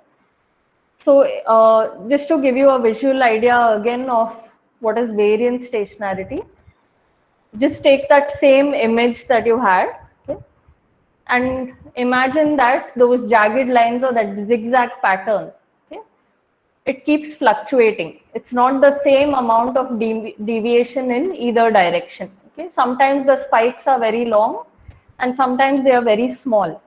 Okay, so just imagine a zigzag pattern like this, where some of the spikes are very big, some are very small. Okay, so in this case, we'll say that the variance is not constant. Okay, you can make that out from just by looking at the spikes. Okay, so the variance is not constant, and so the series cannot be variance stationary. Okay? Instead, if you had a straight line, okay, just imagine a horizontal straight line and a bunch of spikes there, okay, where the fluctuations are more or less of the same magnitude up and down, okay, above and below the line. In this case, you will find that the series is somewhat mean stationary, okay, because at every point you will find that even though there are fluctuations, it's returning towards that horizontal line. Okay, the series periodically it's returning towards the horizontal line. In addition, if the zigzag pattern or those spikes, they have the same in terms of displacement, how far away they are from the horizontal line, they're of the same magnitude. Okay, the spikes are of the same magnitude above and below the line. Then in some sense, you can visually understand that the variance is somewhat constant. Okay, so in this case, we can probably, based on these two conditions, we can conclude that the series is mean stationary and variance stationary. Okay? For the case where the graph was sloping upward, that is not a conclusion that we can draw. We'll conclude that the series is not mean stationary and not variance stationary. Okay?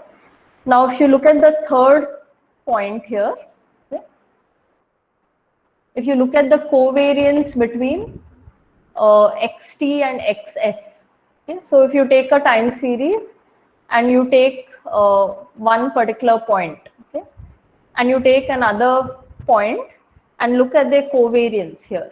Okay, so the value of the covariance here, if it depends only on the difference in time between these two values. Okay, if it depends only on the lag which you have taken between t and s, or the difference between the value of t and s, okay, and it's not dependent on the location in time itself or the precise point of time at which you're calculating the covariance, then we say that the series is covariance stationary.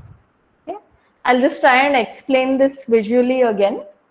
Okay, just imagine a graph again with that same zigzag pattern. Okay, here you can imagine it anyway, how high the spikes are or how low they are. You can just imagine it anyway. Okay, now just take two chunks here, okay, of or two windows. Okay, so within the same sample, just imagine that you are taking two subsamples. Okay, for example, you're taking the covariance between, if you're looking at GDP data and you've plotted it on a graph.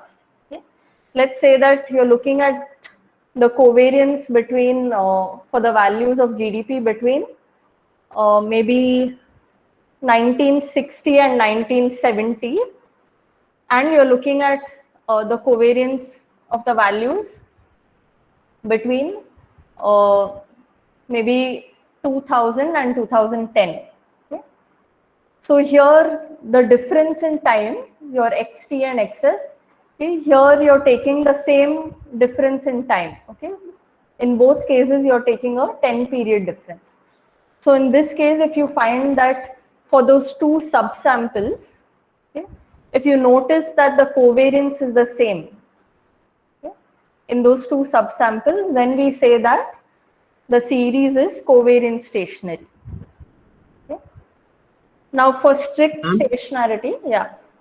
I had a question. If we have mean stationarity and variance stationarity, wouldn't we automatically, in a sense, have covariance stationarity? No, not necessarily. Here, if t is equal to s, in this covariance stationarity formula, if t is equal to s, then you have variance stationarity. Okay, whereas if t is not equal to s here, then you will have covariance. Okay, this doesn't become variance. No. Okay. Let me just complete, then maybe you'll understand. Okay. So here, if you look at the two covariances in these two subsamples, if they are the same, okay, so they don't depend on the fact that I took one sample in the 1900s or 1960s and so on, and the other sample was for the new millennium. Okay, so it doesn't depend on that. Instead, it only depends on the difference between the two time points, okay, and not on the precise point in time. Okay, the covariance is basically independent of time, but it depends only on the difference between the two time points. Then we say that the time series is covariance stationary. Okay. Now for strict stationarity, if you want to imagine it, just take again these two subsamples or these two windows of time. Okay. If you find that the statistical distribution, the properties of the distribution are identical in these two windows of time, then we conclude that the series is strictly stationary. Okay, but if you don't understand this, it's all right. We need to focus on these 3 points here. Okay, just to give you another example, okay, just think that maybe you're watching a movie and you're plotting this on a graph. Okay, you're taking different slices of a movie and then arranging it sequentially in the form of a graph. Okay, so you're looking at it sequentially. Now just think that you've taken one slice, okay, of a particular movie. Maybe between the 5th and 7th minute, you've taken one slice of the movie, and again between the 20th and 22nd minute, you've taken the next slice of the movie. Okay? Now, if you find that the properties of these two are identical, okay, or in this sense, I'm trying to talk about covariance stationarity here. If you find that since you've taken a 2-minute gap in both the cases, or 2-minute slice of the movie in both the cases, okay, and the properties are the same in these 2 minutes, okay, of the movie, maybe in terms of pixelation or something like that, Okay? Then in that case, you can think of the series or the movie as being stationary, okay? In the sense of covariant stationarity. So here you're thinking of two subsamples or basically the same difference in time when you're looking at two different time points. Okay? It doesn't really depend on the precise point of time that you're looking at or the location in time, but instead it depends on the lag or the distance in time or difference in time between the two time periods. Okay? So if any series satisfies these properties of mean stationarity, variance stationarity and covariance stationarity, it is called weakly stationary. Okay? And most of the time you will find that in many cases, people talk only about mean stationarity and covariance stationarity. Okay? Now, why do we Ma'am, just focus? one question. Yeah. Ma'am, could you please repeat what strict stationarity was? I missed that part. Or Okay. strong stationarity, sorry. Yeah, strict stationarity, or if you take the example that I was giving you earlier, two subsamples. Okay, if you take two subsamples from the same sample and you find you're taking the same window of time. Okay, in each case, the size of the subsample is the same in both the cases. So in each case, if you find that the statistical properties of the distribution are the same or the joint distribution is the same, okay? That's how it's defined, strict stationarity. Then in that case, because the statistical properties are the same, we say that the series is strictly stationary. Okay? So just imagine a graph where you can see points and the line connecting them. So it's moving up and down in some way. So if you take two windows of the same size, okay, from this graph, and you find that the statistical properties, the appearance, mean, everything is the same, okay, in both these windows, then it gives you some idea of strict stationarity. Okay? This is more like a visual explanation. If you want a thoroughly statistical explanation, I will ask Kamaya sir if he can explain this in greater detail to you all. Okay, he'll do a much better job than me. So here, Also, I hope that was clear to you all. ma'am, this covariance stationarity, does it Yeah. mean that we have constant autocorrelation? No, it does not mean constant autocorrelation. Okay. It depends only on the difference in time. Okay. For example, if I take here, you all can see where I'm pointing my cursor, right? You all can see where I'm pointing my cursor? Yeah.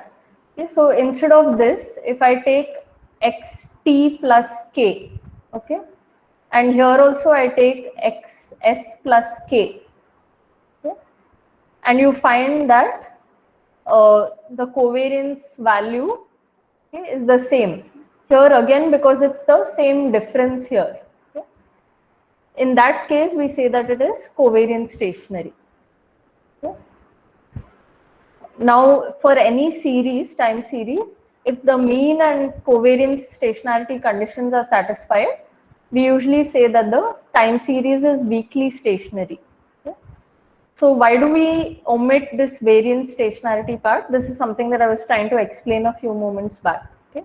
So here we are assuming when we are writing this formula that t is not equal to s. Okay. So if t was equal to s over here, then you would have found in this formula that this is xt minus mu t, xt again minus mu t, okay, which is nothing but the formula for variance. Okay. So this formula, whenever in this formula, if we write the condition that t is equal to s, from the covariance formula itself, we'll be able to get the variance. Okay. So we generally say that if mean and covariance stationarity conditions are satisfied, then the time series is stationary in the sense of weak stationarity. Okay. I hope this was clear to all of you. Any doubts?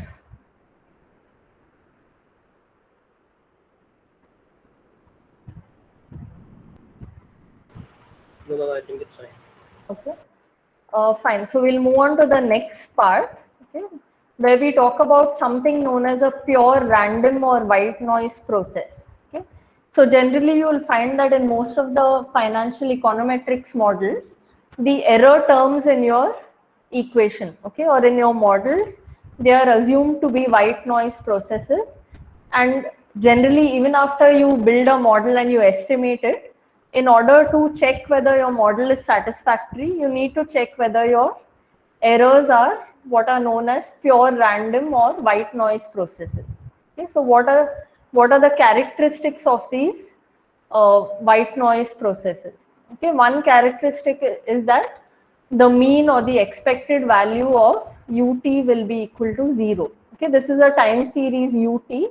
It's generally used as the error term in your regression models, okay, or financial econometrics models. So you'll find that the expected value of ut is 0. Okay, so it has a mean of 0. Then the variance of ut is equal to sigma square some constant, okay, for all t.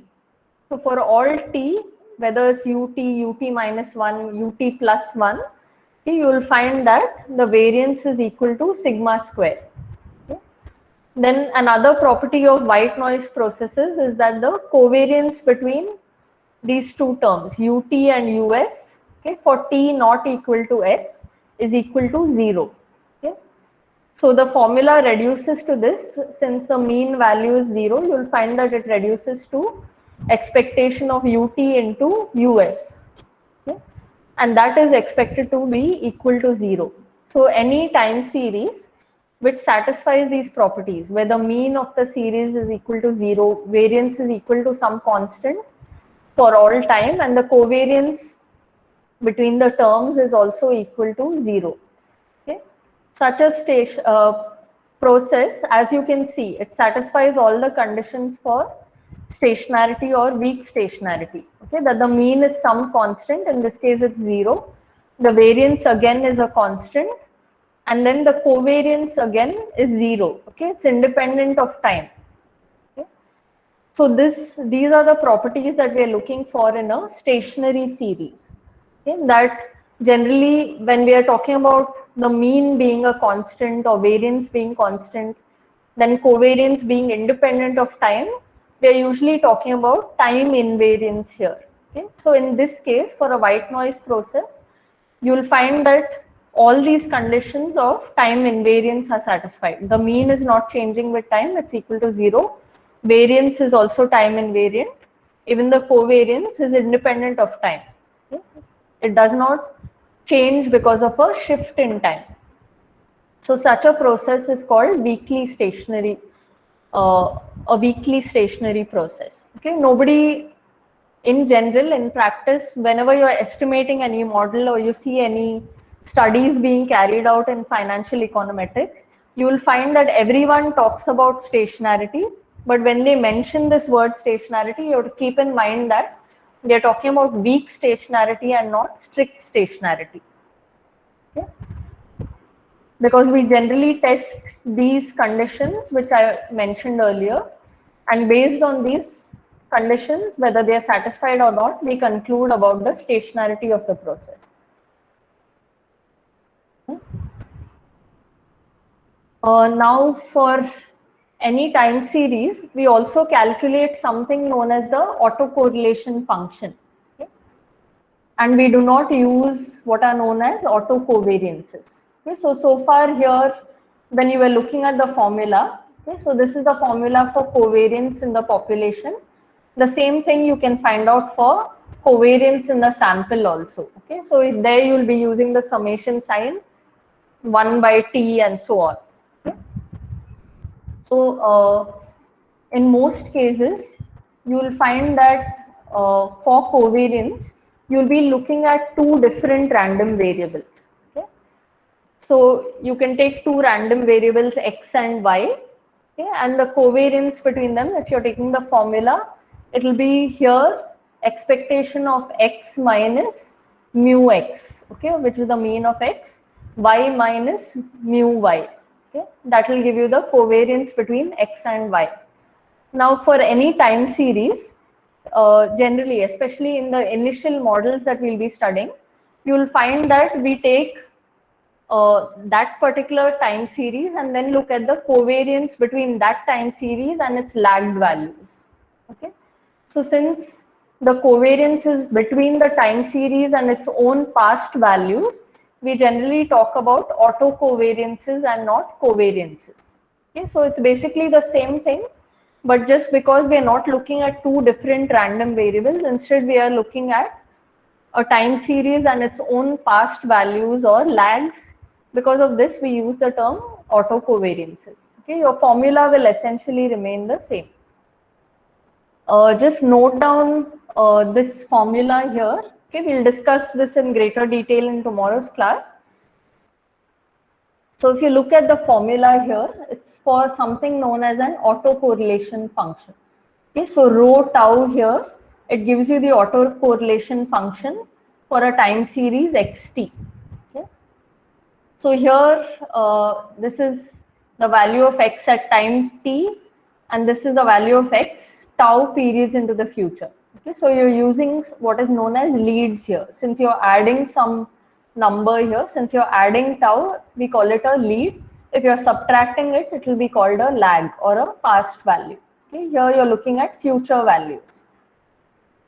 So this part, it gives you the covariance, okay, between xt and xt plus tau. And this part, as you can see from the formula, it gives you the variance. Okay.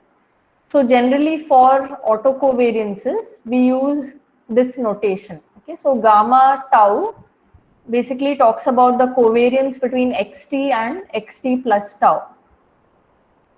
And here, since we have written gamma 0, okay, we are talking about the covariance between xt and itself, okay, or basically the variance of xt. So that's why it is gamma 0 here.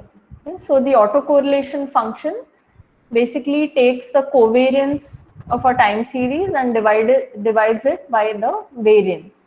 Okay. And you can see tau runs from -1. Okay, you can take it back several lags into the past, and then you have the leads. Okay, 1, 2, and so on. So just note down this formula for today. We'll discuss more about this in the next class.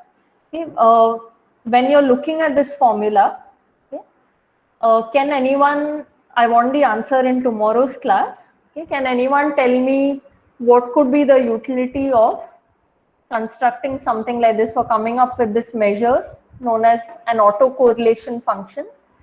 Why do you think we come up with a measure like this? Okay, can't we simply use the covariance and the variance by itself? So just think of possible answers to this question. We'll deal with it in tomorrow's class. All right, we'll stop here for today. Okay, I need to take the attendance for the class. So let's quickly do that. If you all have any questions or doubts, just note it down. You all can ask me right now, okay, just before I take the attendance. Any doubts or questions? Ma'am, any book that we can refer for this particular? Yeah, so I'll share the syllabus with y'all. So that has a list of reference books. All right. So in that particular list, okay, you might find 4-5 books. So what I'm doing is referring to different books. I'm not following one book purely. Okay, so whenever I'm following a book, I'll tell you which particular book that I've been using. You'll find that the content is more or less the same. Sometimes the notation is easier to follow in certain books.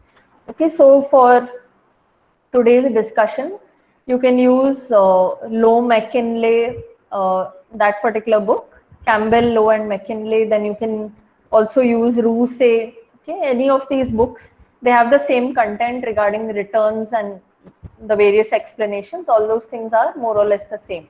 Okay.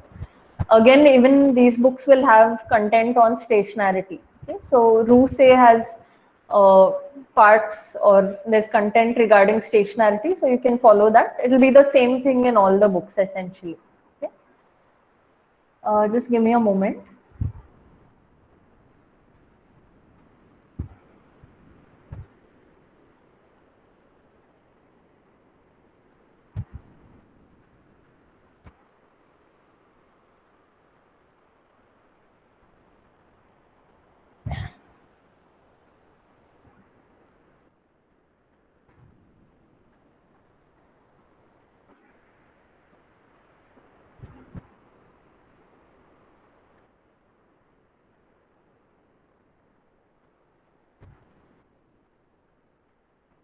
So I'm sharing my screen again with you all. Okay, so I'll keep marking the attendance, and if I make any mistake anyway, you all can probably correct me. Okay?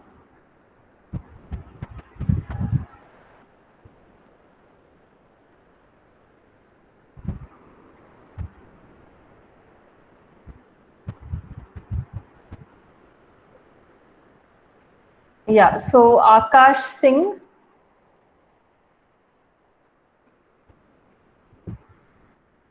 Achal Jain, Ayush Bansal. Can you all hear me? Yes, ma'am, you're audible. Okay. Ayush, sorry, Bhushal.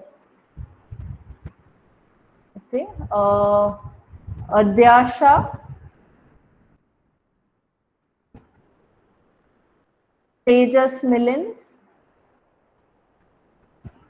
Ali Asgar, Ali Asgar present, ma'am.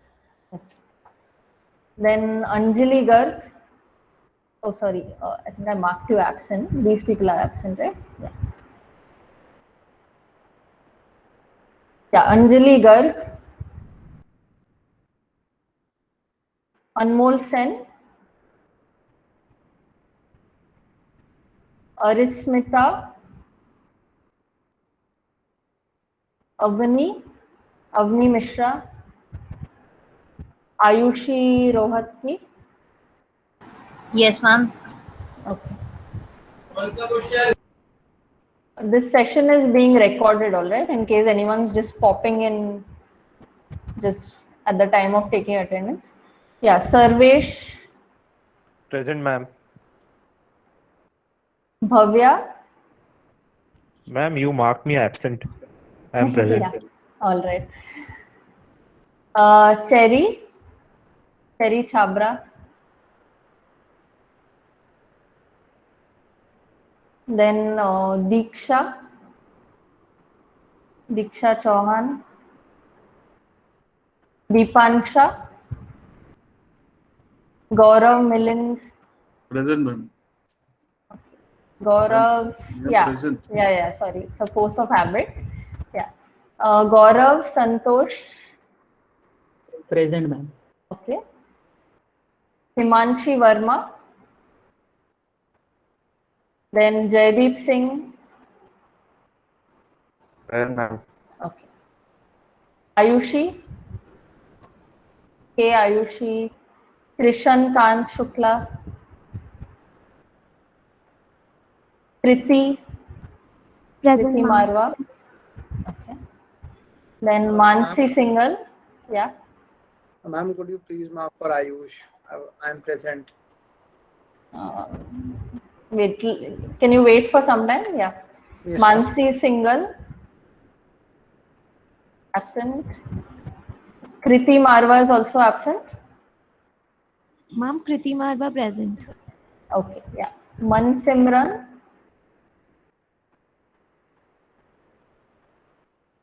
Manvi Kukreja.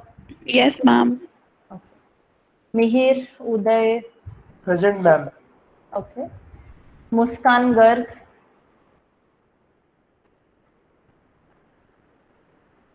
Namrata Gaur. Neil. Present, ma'am. Nikhil. Yes, Nikhil present. Agarwal. Okay. Prasoon Sharma.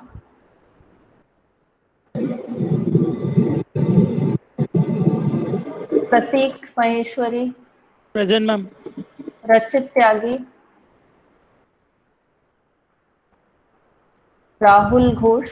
Present, ma'am. Rahul Giri. Present, ma'am. Then Rahul Goswami. Then Rajaditya Singh. Present, ma'am. Okay. Rashi Jain. Rishav Kothari. Then Ruma Keshri. Present, ma'am. Sahaj. Present, ma'am. Samiksha. Charanya. Present, ma'am. Shubham Jain. Present, ma'am. Then Shubham Kumar.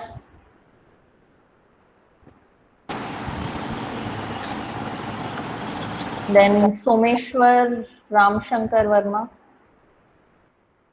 Shubham Kumar is absent. Yeah. Someshwar Ramshankar Verma.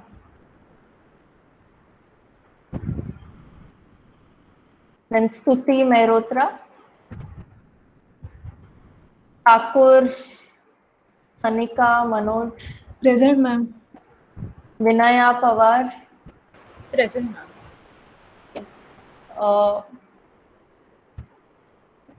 Mihir Uday. Yes, ma'am. Okay. Rahul Goswami. I guess you are repeating the name, ma'am. Yeah. Yes, you're right. Only Mihir Uday's name wasn't there, right, in the previous? Deepak Kumar Malik was there? Ma'am, Ma'am, it's an actually, old list. yeah, this Excuse is me, ma'am. I'm so sorry. Yeah. I joined from my mobile. I said present for my name. It's Tuti. F in FE. When exactly did you join? A minute Ma'am, back? no, ma'am. I was here throughout. I did say present. I was literally on call with a friend. I mean, on chat with a friend, and I said present. And my screen, it displayed that you lost your network connection. Ma'am, even I was present, but my mic was not working. Ma'am, I was really here. You can see it. I literally joined my web from my phone because I got disconnected from the meet. Okay. Who is the other person who spoke up? The boy? Rishabh Kothari. Rishabh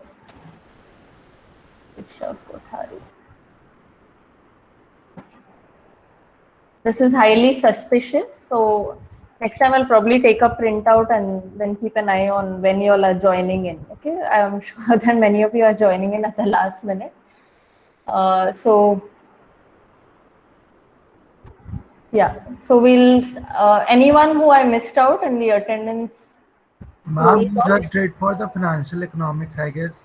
The IBEF department is left. But I don't have the list of names for IBEF, unfortunately. Yeah, wait, let me just see. Yeah, I don't have it. Ma'am, Seat please mark for 3 is Ayush. blank. Sorry? Ma'am, please mark present for me. Ayush. Ayush, okay.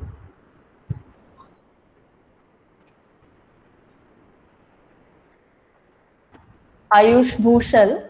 Yes, ma'am. Okay.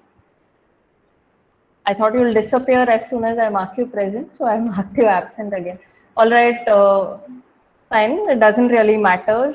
So let's just continue in tomorrow's class. All right. If you all have any questions or doubts, please note it down. We'll discuss more in tomorrow's class, especially skewness, kurtosis. Think about the question that I asked. Okay, at the end of the class. We'll meet in tomorrow's class. Thank you for your time. Thank you, ma'am. Thank you, ma'am. Thank you, ma'am. Thank you,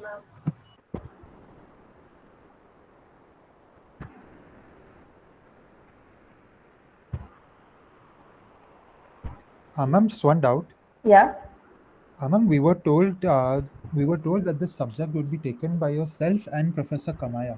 Yeah. So should we expect him to take like one day and you taking the other one, or how exactly is it gonna go? There's no fixed class as such. Acha, Okay, okay. so it could be topic wise. Acha. So there'll be some sections that I'll be covering, some sections that he'll be covering. Okay, sure. Thank you so much, ma'am. Ma'am, I also had a doubt. What was that one question that you asked, which has the answer E rupees? What was the question? I wasn't able to register. If you take 1 rupee and invest it at the rate of 100% and compound it an infinite number of times for 1 year, okay, what is the value that you'll get at the end of the year? What will be the formula that we use for that? 1, okay, into bracket 1 plus r by m, the whole bracket to the power mt, okay, where t is equal to 1, m tends to infinity, and r is equal to 100%. Okay, so this becomes the formula of that 1 by infinity raised to the power infinity, which is E. Okay, don't read out the formula. Basically, you're trying to find out how this value of E comes. Okay, if you take 1 rupee or $1 and you compound it continuously at an interest rate of 100%, then at that very high frequency of compounding, at the end of the year, you'll just end up with E rupees. Just Okay, understand it that way. Okay, ma'am, got it. Yeah. Thank you, ma'am. Thank you.